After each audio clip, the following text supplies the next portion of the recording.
ठाकरे बंधूंची आज संयुक्त मुलाखत. संजय राऊत आणि महेश मांजरेकर यांनी घेतली मुलाखत. थोड्याच वेळात झी 24 तासवर पहा महामुलाखत.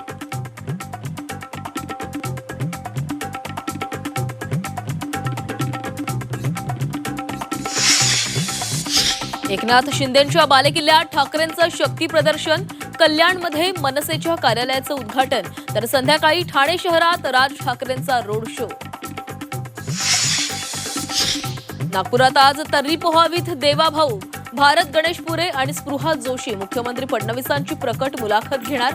जनतेच्या प्रश्नांनाही उत्तर देणार.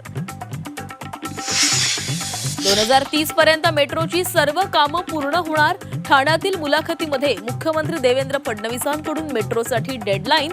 तर 2028 पर्यंत बुलेट ट्रेनही सुरू होणार असल्याची ग्वाही.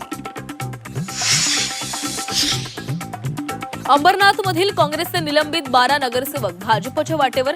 काँग्रेस सोडताना प्रदेशाध्यक्ष सपकाळांनी 1 कोटी मागितल्याचा आरोप.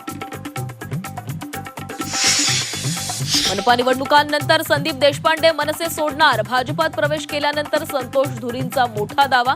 तर संदीप देशपांडे आज पत्रकार परिषद घेऊन भूमिका स्पष्ट करणार. काँग्रेसची वैचारिक लढाई पण विलासरावांबाबत आदर. लातूरमध्ये मुख्यमंत्री देवेंद्र फडणवीसांचं डॅमेज कंट्रोल. विधिमंडळाच्या दोन्ही सभागृहातील सत्ताधारी पक्षांचे मुख्य प्रतोद आणि प्रतोद यांना मंत्रिपदाचा दर्जा. 10% सदस्य संख्येच्या अटीमुळे विरोधक मात्र लाभापासून वंचित राहणार.